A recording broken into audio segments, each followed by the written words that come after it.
are no gentlemen in the house. Come on, let's welcome Ololade Okedare. That's we. Come on, let's do it. From a very young age, I always loved, and I'm sure some of you relate with this, loved writing, loved reading. If you were like me, who grew up with, stacks of books from Shakespeare, unabridged versions of Shakespeare, James Harley Chase, John Grisham. Do I have witnesses in the room? John Grisham, Harold Robbins, and the likes, right? Agatha Christie.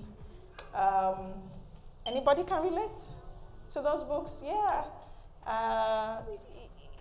Basically, it was a no-brainer that I was going to be a storyteller. But funny enough, my parents realized I was still very good in sciences and decided that it would be a nice thing for this girl to be a doctor. Anybody like that? Your parents wanted to be a lawyer, a doctor, an engineer, But then it was always there. And navigating through medical school, I graduated, I passed, okay? Never failed a course. I worked in the hospital. But nonetheless, what I've realized is in all that I do, stories always win. Stories always win. So whether I'm writing as an author or I'm talking to women, mentoring young women, which I do as well on the side, or as a coach, or as, of course, eventually a screenwriter, or a brand executive, which I've been. So I've worked across medicine, advertising, and eventually now filmmaking, which was always there anyway. Stories have always won. In my home right now, stories still win. So I have children telling stories from a very tender age, and I'm hoping to publish that soon as well. So if it's in there, it's in there. You know what that slang is? If it didn't there, but if it's there, it's there. You can't help it. In a conversation with someone, something random, it would always come up because that's who you are. And the core of you, your DNA would always ooze out stories. And that's it. And that's why I want to get to know you. I want to know your story. I've got slides. Funny enough, they gave us the same topic. They gave Okpe and I the same topic. So I laughed when I came in, and I'm like, no problem, we'll be fine.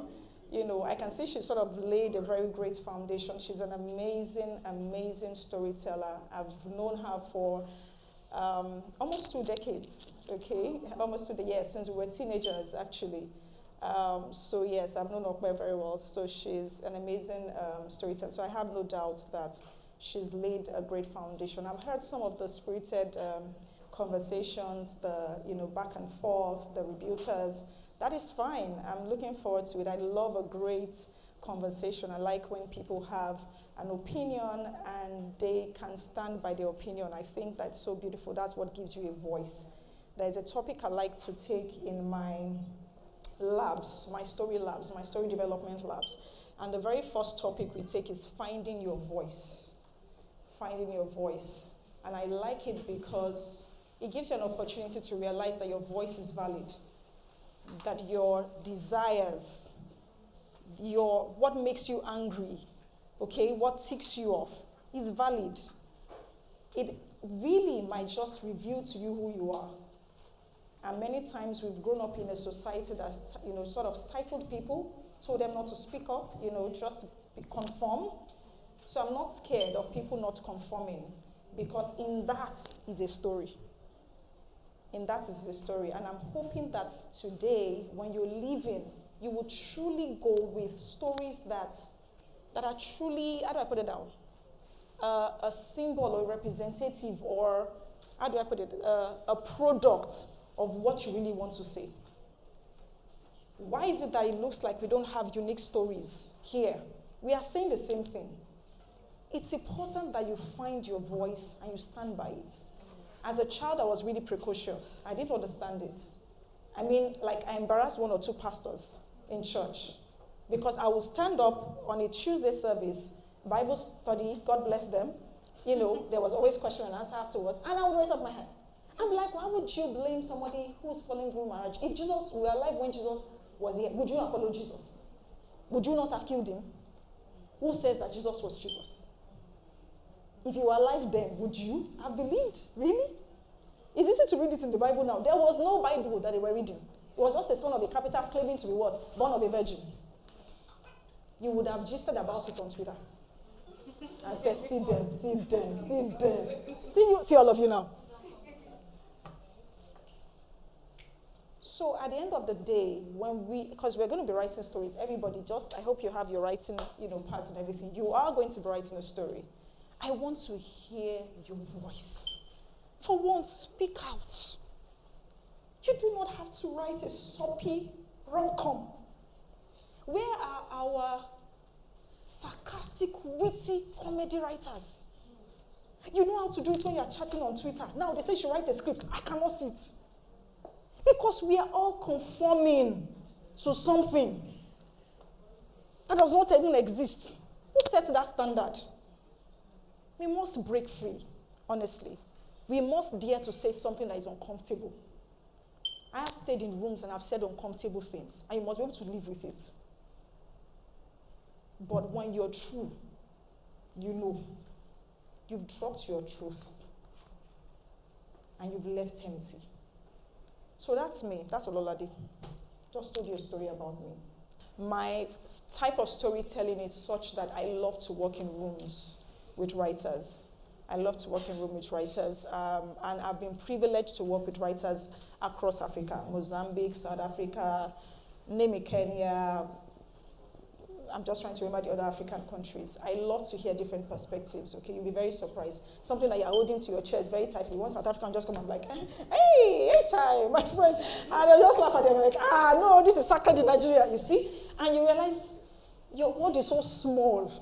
You thought you knew everything. Yoruba, they'll say it is somebody that's not entered another person's farm. They'll say his own father's farm is what?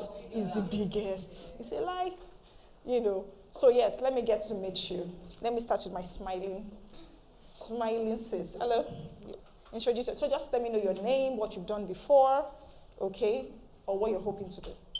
I teach young children. Okay. I have a passion for being with young children and impacting them. Mm-hmm. So most times I like teaching them, making them act dramas, making them tell stories, teaching them songs, and I just like being in their world, and learning from them also.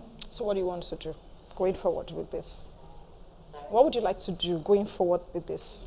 Okay, going forward with this, I like to write a lot of articles, okay, even books, okay, storybooks and novels for small children, and also inspire the young generation. Super amazing. Love it. Good afternoon, everybody. I'm Orosa.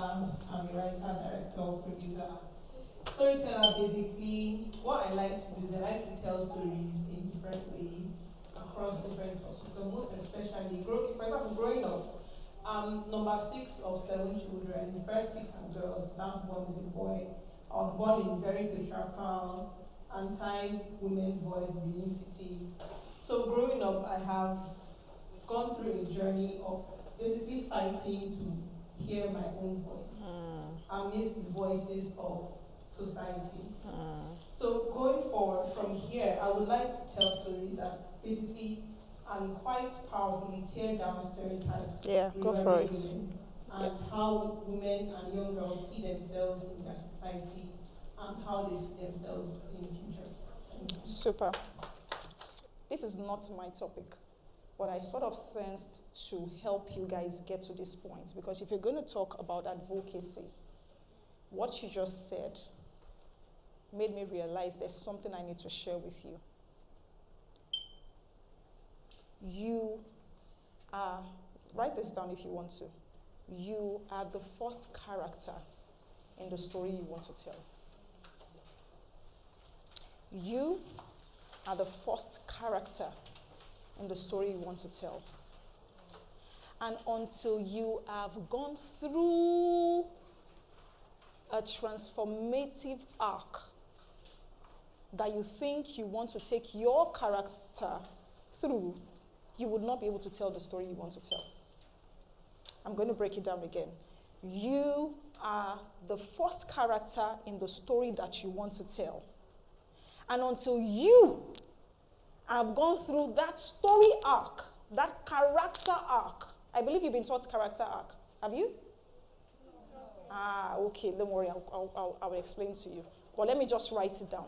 Until you just write it down, you will now understand it after you've written it. I would explain. Until you, as a storyteller, have gone through a full character arc, right? Just as the character you want to tell in your story must go through, you cannot tell the story that you are about to. You cannot. So what is a character arc? Basically, you start with a character who has flaws, right? So there's a beautiful character or a dangerous, whether a villain or a hero, whatever the archetype of your character is, you have a character whose story you're about to tell, right? She's a single mom, she's a policewoman, I'm using she because, there's a bias here, right? Give me something. She's a filmmaker, aspiring filmmaker. I heard that one earlier, right? From Ajegule. Give me something. Your characters. Come on, throw it. She's a businesswoman, but what? What's the big deal about the businesswoman? But broke. Okay, good. Because it's not just about a businesswoman. A single woman, there's a story there. A businesswoman, I don't know what the story is. But a filmmaker from Ajegule, there's a story there. Give me something else. A character. A struggling mother. Okay, I'm still wondering what she's talking about. She's a what? Who is aspiring for a political role? Who is she? So I can understand what the struggle is. Because if it's, who was it? What's the wife of Clinton? I don't know what the struggle. So I'm saying, who is she? So we can understand what that struggle, the stakes are. You get? Okay, so a widow trying to get her husband's property is nice one. An abused child. Good, there's a story. So even in describing your character, I should hear a story already. In just 2 words, I can already imagine. Now, you can take me where I don't know, you get, like we do in our stories. But at least, just saying 2 descriptions about your character should tell me there's a story there. So a businesswoman does not tell me a story, right? Good. Give me another one. A broke businesswoman, we said that one, yes. Any other person? A young widow. Oh my goodness. Oh, Jesus is Lord. All right, what else? A what? Fortune favors the bold. Not quite the description of the character, but there's something there. Eh? Like a barren divorcee. All right. So already from these people that you're talking about, you can see there's a story there. Now, you're starting with a barren divorcee. Caught my attention. She's going to have to go through a journey to the place you're taking her. Is she going to end up as a barren divorcee? She's still going to end up as a barren divorcee. Then why am I watching this film? Oh my God. Switch. Please give me a remote control. Oh yeah, let's move. You see what we're saying? We will do better in this industry in the name of Jesus. She's going to be a mother. Good. So that is a whole journey between being a barren divorcee at 0.01 minutes of the film, whether short film, whether, a feature length or a series, but by the end, you're going to make her what? A mother. Now, that journey that she's going to go through, whether internally or externally as a plot, is an arc. However, there's something I hope you were taught. It's called revelation. It's called revelation. That is where transformation, the true character arc is. So were you taught about revelation? Okay, so the revelation is the truth that your character is going to find out while they are going on this journey. Many times, and this is you, if you don't get this one, you don't even have to start writing a story yet. Many times your character starts from a place of disadvantage. They don't know something. They don't know, there's an information they don't know. There's a lie they've believed about themselves. A barren divorcee who thinks that her life is over. But at the end of that story, she's not just a mother, because that would just be plot. What would have changed about her inside? She's more confident about herself. She realizes her existence is beyond just what? Having a child in the society, right? Now that is a character arc. And many times we miss it in our stories. That it is not just about what is happening in the physical. A lot of times, there's so much more happening here. You're looking at me, but I can tell you there's a whole lot of story inside of you. There's a battle inside of you. Probably somebody's looking at me and like, would I ever talk like this woman? And they don't understand whether I package my English just outside that door.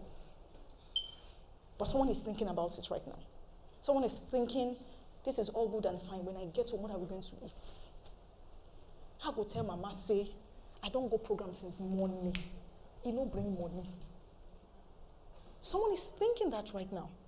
Real struggle. But yeah, we are all here packaged. Looking nice and fine. Following passion. But you will go back and fight serious struggles. So it is not so imagine, let me just use that person who's thinking, would I ever be able to stand and talk confidently like this? Our character arc is not in that she eventually stands here and talks. What is a character arc? What is a transformation? Transformation is just a word. Don't be lost in terminologies. What is it? The journey, yes. What is the journey? Where is it landing? What would have changed about her? She finds, don't forget, she's coming from a place where she thinks, would I ever be able to stand confidently and speak this way? Thank you. That mindset has to change. Because you know what? If the mindset doesn't change and you give her this mic, guess what? And she talks exactly the same way I'm talking, dressed the way I'm dressed, it does not mean she has changed. That is why you have many broken people on social media looking good. But the next thing you hear is suicide. Don't mistake the physical change for transformation. So the girl in Ajegule, your filmmaker, suddenly now she's in VI. You think she has transformed? There's a level of revelation you will get to, I hope I'm not preaching, that your pain will change. Your perspective of pain, or what you will think is annoying you, will change. Because now you have an insight you didn't have before. So now let me shock you. What if you ever get to write a story where you show us a man who leaves the home and is not a villain? A man who leaves his wife and his children. And at the end of that movie, I'm weeping for that man. I do not hate him one bit. Do you see why you have to be the first character? Do you see why you have to go through a character arc yourself to be able to tell a story that is well informed? Because in your pain, you will tell only a one-sided story. It will be emotional. It will get us talking. But it's not the full story. No villain is truly a villain. Oh, actually, there are villains in life. No, we shoot them in the place of prayers. Oh, no, die. There are villains. But no villain is truly a villain. What makes a story interesting is that sometimes the audience has a revelation of you, of your truth, that you don't have.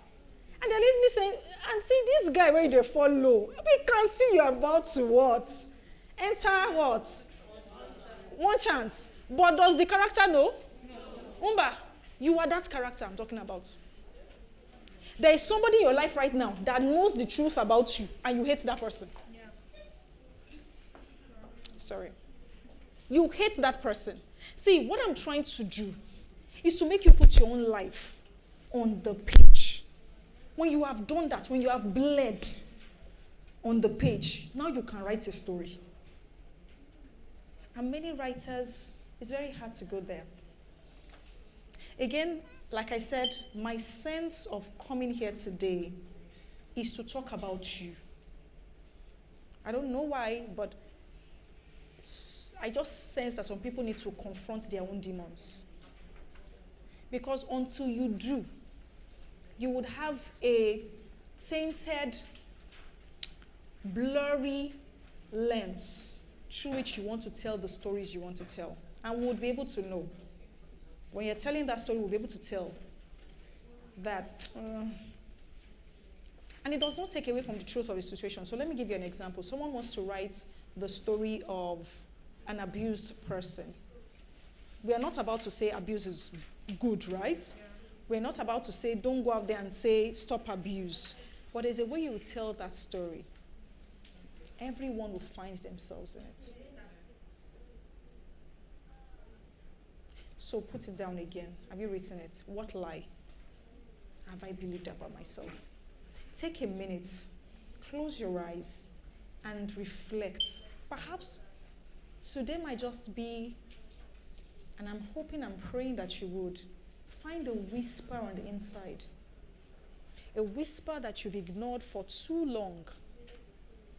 A whisper that you've said, no, that's not true. It's people that hurt me. No, it's life that put me in a wrong circumstance. No, if I had a better background. Oh no, if only I'd been born in the US or the UK, if only my parents were not Nigerians, if only I had a dual citizenship, maybe it would have been better. If only.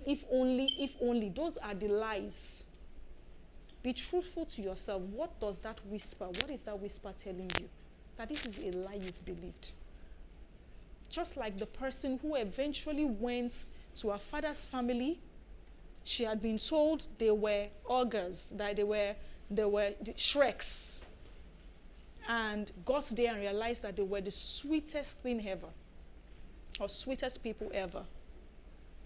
What lie have you? Maybe you should then ask the question, is there a lie that I'm unaware of? I want you to be self-conscious. Self-aware, that's the word. I need you to be self-aware. Because even in that, there is a story to tell.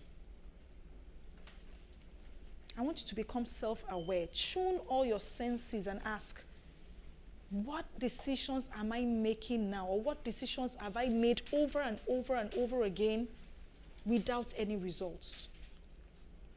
Can you be more truthful? What criticisms have people told me? Forget about how they couched it. Many times we ignore the truth because people said it in the wrong way. Can you be honest to say, people have told me that I'm like this? Just write it first. We will find what is useful and what is not. Forget about the tone of voice, how they shouted at you, how they told you you were dirt or something, or you could not make it in life, or you would amount to nothing, or you're wasting your time around storytelling. Can you at least pick something that might be useful for you to move on? Because in there lies your breakthrough. You're talkative. Can you first admit that you are? Then we can repurpose your talkativeness into purpose. But to say I'm not is a problem because you can't move forward. Do you truly tell lies? Are you truly an unfaithful person? People cannot rely on you. Are you truly slow? Can you at least admit it first? That's a weakness.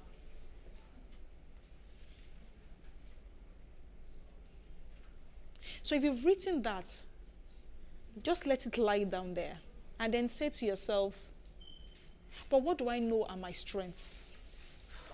Go ahead and write your strengths. Something you know you can do well. Because however, there's still something that I know how to do. There's something that if no one else believes, I know that this one I can do. I know I am gifted in this. I see visions. I see pictures.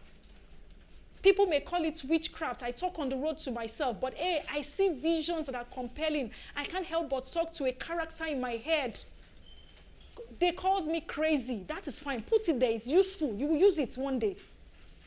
But the thing is, you have a gift of seeing pictures. Stories flash like visions before you. That is a strength.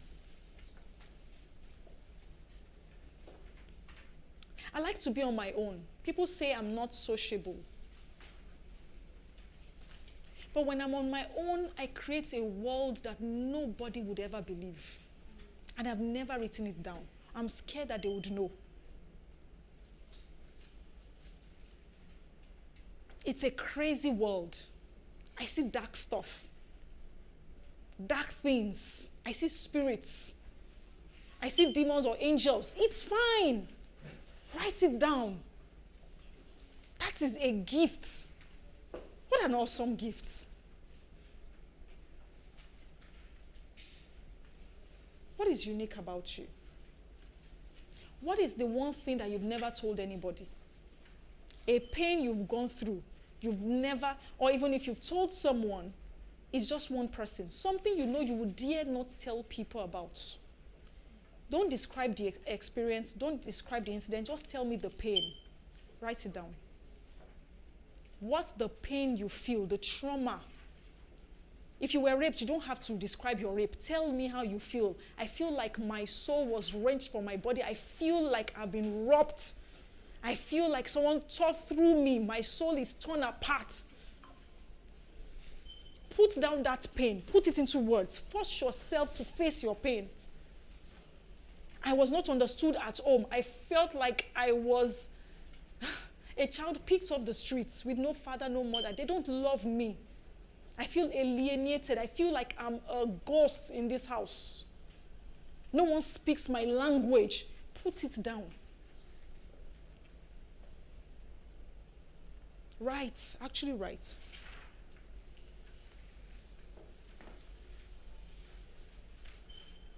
Then ask yourself, in spite of everything, this is what I want to do.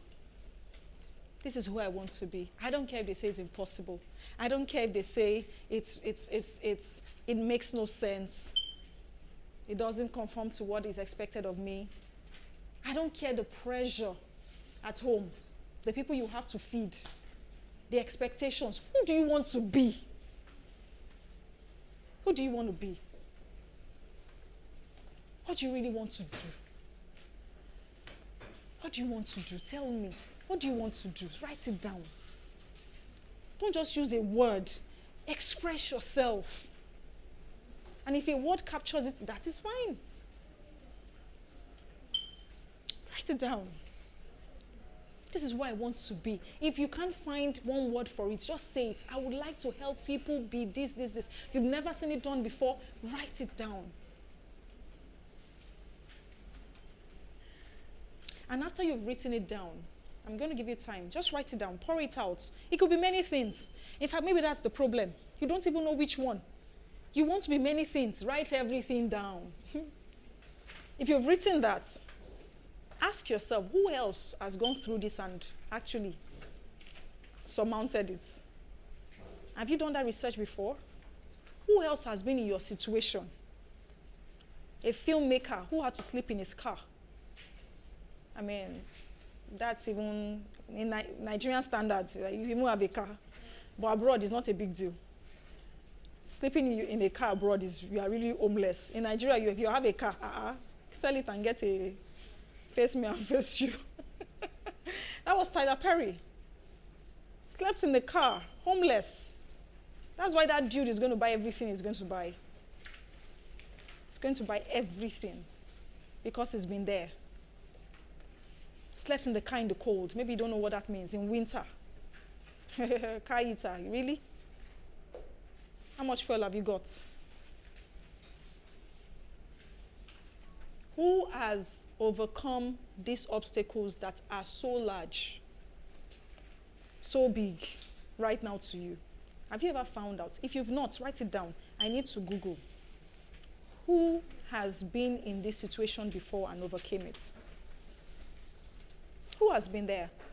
Because you'll be surprised that what you think is such a big deal is what somebody else has actually done and forgotten. And you could just have borrowed from their wisdom or gleaned some courage from them.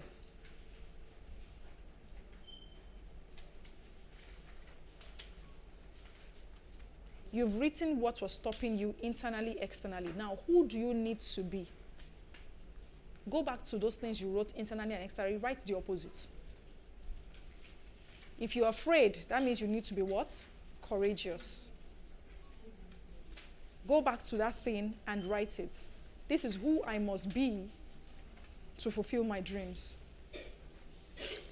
When you write out the opposite, I want you to now write it in an affirmative statement.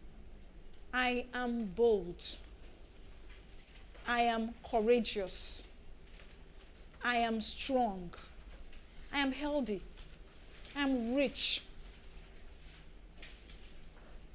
I am not the dumb girl they said I was. I am what? I am wise. They said you didn't know anything in school, Olodo. So who are you instead? You are what? Brilliant. Write it out. You've not seen it. Don't worry, just write it. This is who you must be. And I don't want to say I must become wise. No, say it. I am now wise. I am taking on the world. I am facing those BSTD.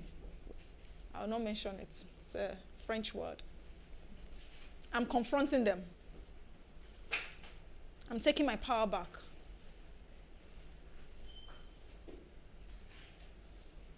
All right. What I just took you through, if you have it, is a basic system that we use for characters. A character starts from a place of flaw, right? They have a flaw.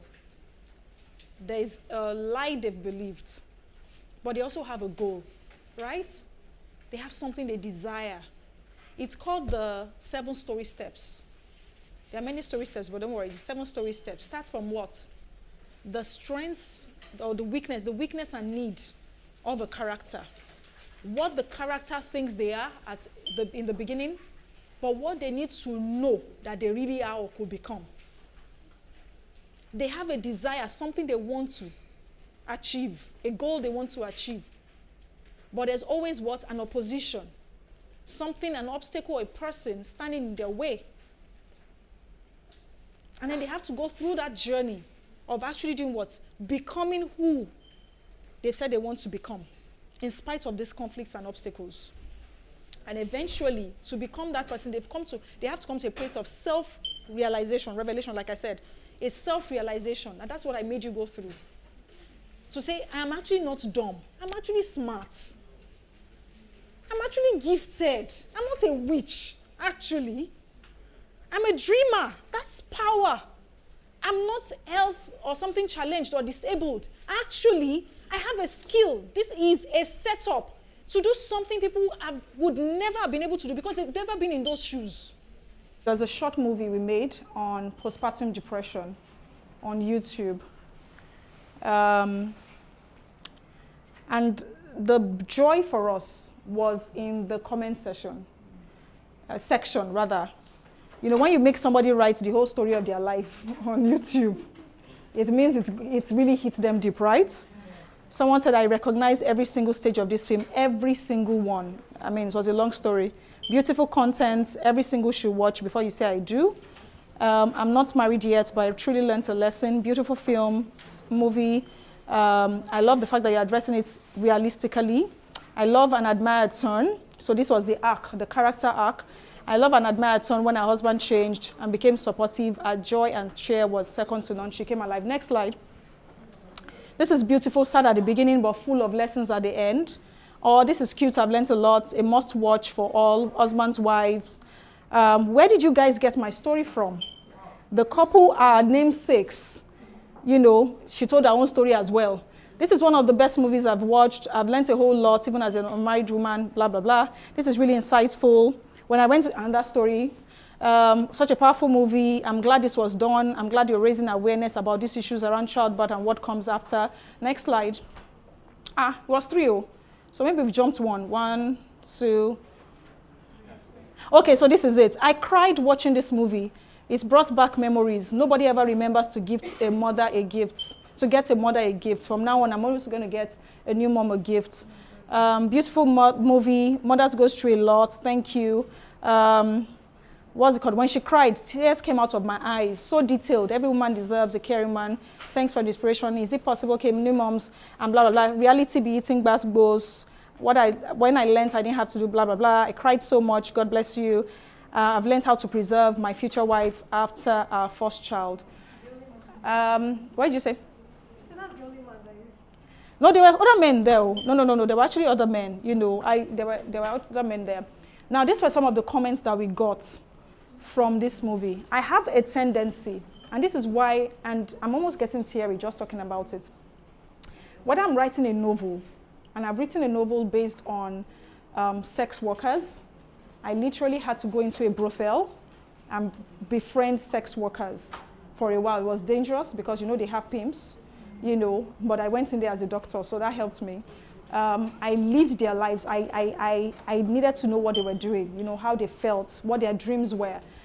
And when I wrote that story, that novel called Catching Grace, I literally could tell where my audience was going to cry because I wept as well. That is why I said, as a story writer, you must be willing to bleed on the page. If you've not bled, don't expect your audience to do the same. When I'm writing a script, I can basically tell you where I know that you're going to cry, you're going to weep, you're going to laugh, because I've been there, I've walked it.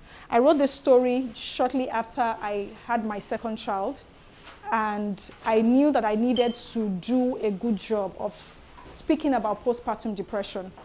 I didn't go out there to hit people on the faces about it. I simply told the story of, and people, they got it. They could see, they knew, they felt it. And you could, you know, we're talking about advocacy here. I want to land on that. You're talking about advocacy. We're not going out there to just carry placards and say, you know, stop this, stop this. So we have so many of those movies, right? It's so on the nose, like, stop something, something, something. Sometimes it can be so subtle. The message you're trying to pass across is so subtle. When I introduced the fact that a friend, it was just a friend who gave the mother a gift. Every other person in that room were doing, oh my goodness, the baby is cute. And then I get a friend walking and then she just goes straight to me and I'm like, how are you doing? I got you a gift. And someone in the comment section, I didn't have to tell a character to say, you people, you don't see me. You don't, it's the child, you are, you know. It's as subtle as that. And someone have influenced what? People to start a movement. That particular character, there were comments under it, you see? And people were like, yes, buy them food, buy this, that. Sometimes it has to be very simple. If you don't have the truth of a story yet, don't tell it. It's okay, you can keep writing, okay? But until you get to a place where you are bleeding, where you found truth, where as a person, you've dared to even heal, to find healing, then write your story. You'll do a better job at it. We're so glad meeting you all. Thank you so much.